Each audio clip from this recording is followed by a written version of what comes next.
Hello friends, myself is Mahendra Suthar. I would like to share my thoughts regarding apprenticeship training scheme. Candidates who are willing to join a vocational training are normally getting admission in various government industrial training institutions, technical institutions, government polytechnics, engineering colleges. They are admitted there and trained there in the academic environment. But looking towards the huge demand of industries of skilled manpower and infrastructure they are having, government has thought to utilize such infrastructure in the interest of candidates. So, Apprentices Act 1961 was enacted and enforced since 1962. A candidate who is willing to be trained in industrial or service sector environment can choose a trade and go there for getting the training. The candidate will get a real training there because there is an industrial environment. So, 10th pass students or ITI pass out students may get admission as an apprentice to the industry. Person who is willing to be an apprentice may enroll his or her name on portal. Industries, the employer can choose according to their requirement. Under the Apprentices Act, there is a various designated trades.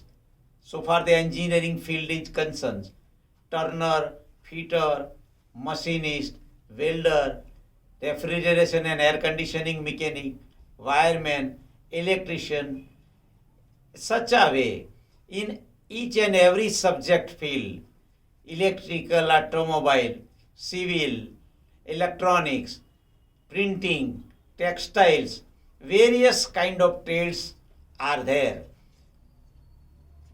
for getting the trainings. In the year of 1961 and onwards, freshers candidates were going to industry for getting the training as apprentice.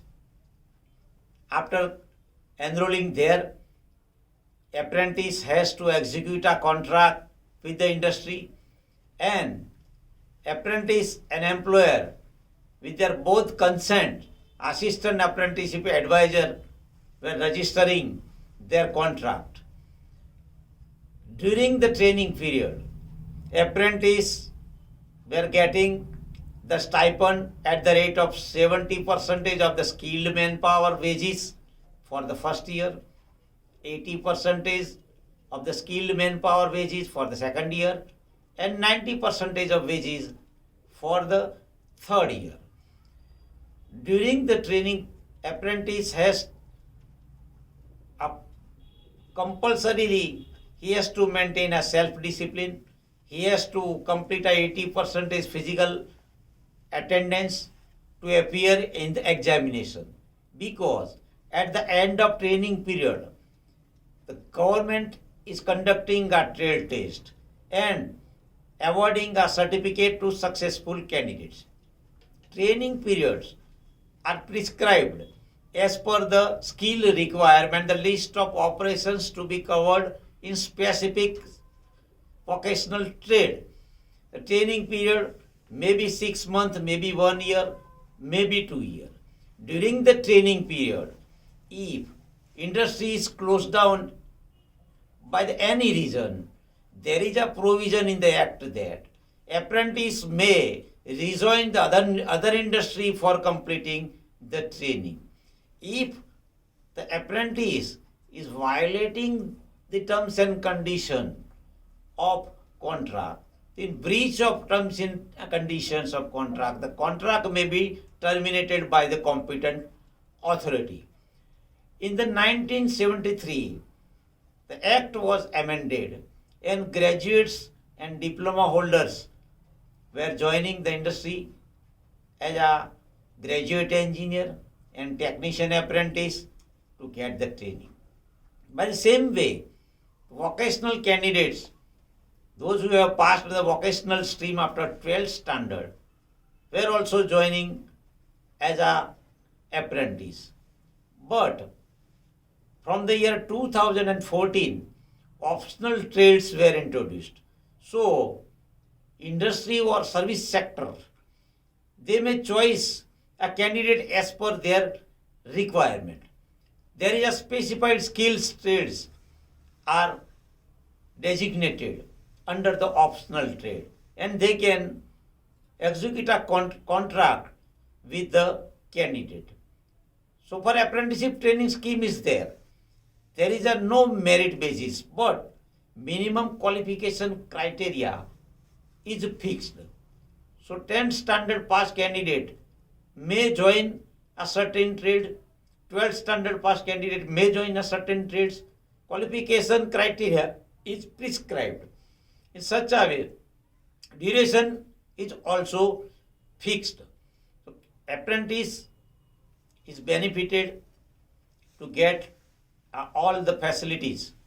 So far the health and hygiene and safety is concerned, industry is supposed to give the benefits to apprentice as per the factories as 1948.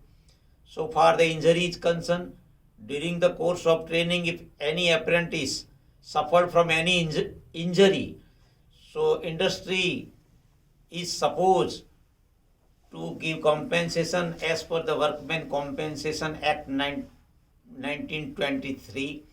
So this is the scheme from where the industry can get the trained manpower after the completion of training period. There is no compulsory for employer to absorb apprentice, but there is a chances of getting a manpower trained by himself in his shop floor. So the stakeholders are both apprentice and industry. This is the period which is a training period.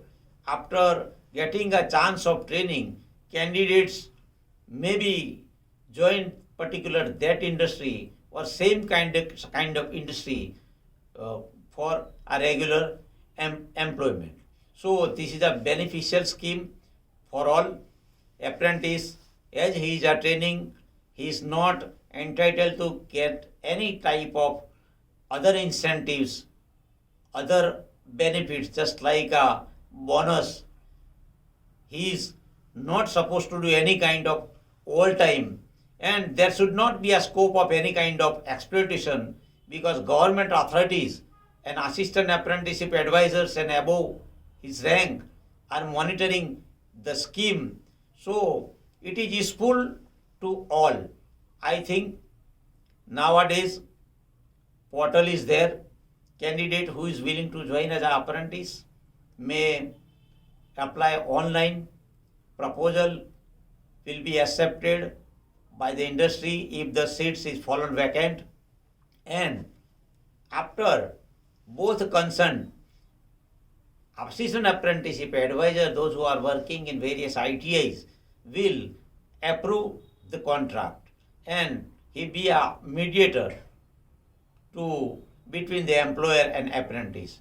So this is a very good chance. There is a number of optional trades, just like a security guards, just like a executive of custom clearance, just like a data entry operator, desktop publishings. Many other trades are there, medical laboratory technician, printing, textile, paramedical. Each and every subject field is covered under the Apprentices Act. This is very good scheme, and the fresher candidate who are willing to join any bank or non-banking sector establishment or a company may try to join this scheme and take the advantage of this scheme. Everything is viable in this scheme. Government itself involved in this scheme. So I request all of you to go the website www.apprenticeship.gov.in for getting the other details and spread the message to get the advantage of this scheme. Thank you very much.